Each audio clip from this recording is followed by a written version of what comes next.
I'm Louise Nicola, and this is the Neuro Experience. ApoB, it's the structural protein of all atherogenic particles, right. LDL, VLDL, and LP(a). Now, I have a cutoff for ApoB. By the way, I exceeded my own cutoff. I just got mine done, and it's like 98. So I want to bring that down to below 80. What are your thoughts on that?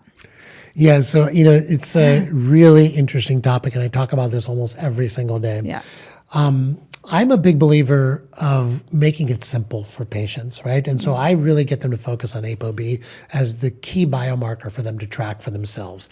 Like, I want to go up to my patients if I see them in the store or something and be like, hey, what was your last ApoB? And they have it memorized. Yeah. They also have their HSCRP and their hemoglobin A1C memorized.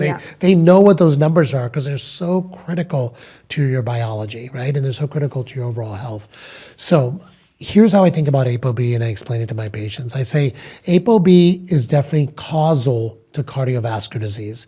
Your heart, cardiovascular, is half of cardiovascular. The other part is vascular. Vascular means your blood vessels. And so blood vessels are all over your body, including in your brain, right? So what's affecting your heart is also affecting your brain, affecting your liver, your kidneys, every organ in your body. So let's look at cardiovascular disease as just being vascular disease, right? And so one of the things that we know is that cardiovascular disease is multifactorial. There's lots of steps that lead up to cardiovascular disease. They are damage to the endothelium of the blood vessel, and that occurs with high blood pressure, occurs with overtraining, shear stress, combined with ApoB particles going into the blood vessel wall, causing inflammation as well. And then if you have metabolic disease on top of it, then you have a repair issue and also a further damage issue as well. So it's like a combination of all these factors. So I've seen people with high ApoB, 120, 130, 140, with zero cardiovascular disease. And I've also seen people with low ApoB and cardiovascular disease as well. And I would say that, just because you have a high ApoB doesn't necessarily mean you currently have cardiovascular disease. However, over time, we're all exposed to inflammation. We're all exposed to times when we're under stress. We're all exposed to periods where our metabolic health is not optimal, right? If there's a lot of ApoB floating around, there's a chance that this can get into your blood vessel wall and cause blockages and plaque over time. I want to talk about this 2024 Mendelian randomized study, which was in JAMA Neurology, and it analyzed around 22,000 Alzheimer's cases, 370,000 controls, and found that genetically predicted high ApoB was causal and associated with higher Alzheimer's disease risk. And because every time I put this out there on social media and I talk about statins, which, by the way, there's 2 great landmark studies to show that the effectiveness of statins on dementia, it's down-regulating your risk of getting all-cause dementia by around 30 to 40%.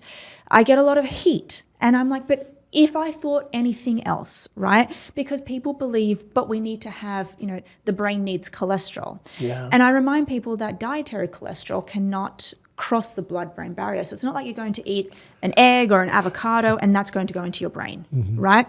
So we have to think about that, which is why we want to reduce it. And all of these studies suggest that if you do have an increased risk of getting Alzheimer's disease, you want to have your LDL actually as low as possible, which is around 60, they mentioned in this landmark study.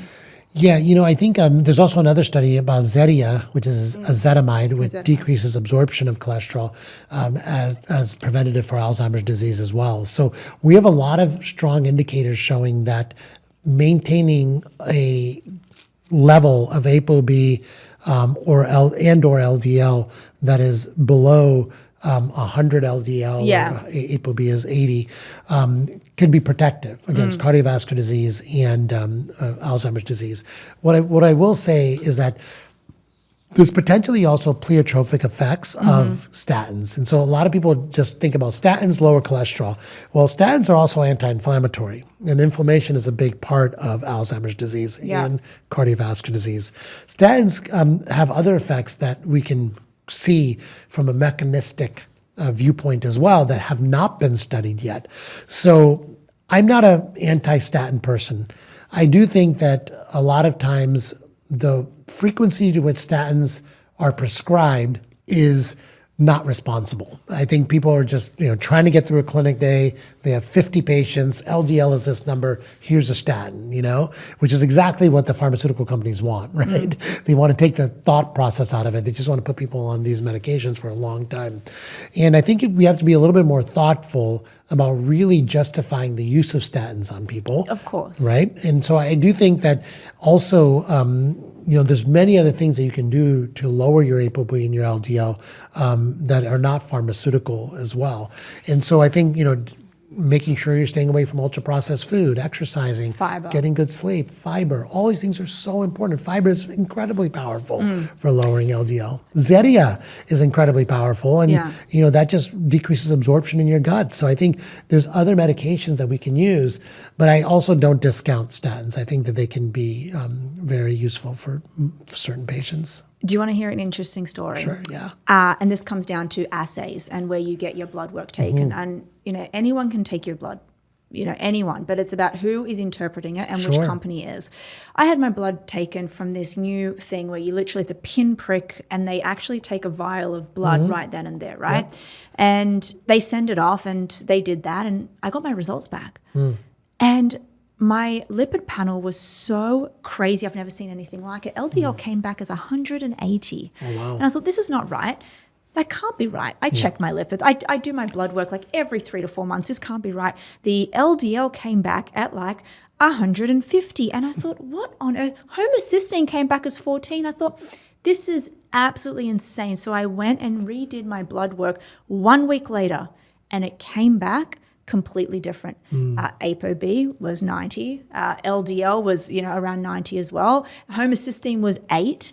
And that really showed me that consumers, everyday people who don't know anything about, bloods and what to do and where to go, can be misinformed. Imagine somebody getting this and thinking that they've got cardiovascular disease because they see these markers, but it could just be a crappy assay that was done.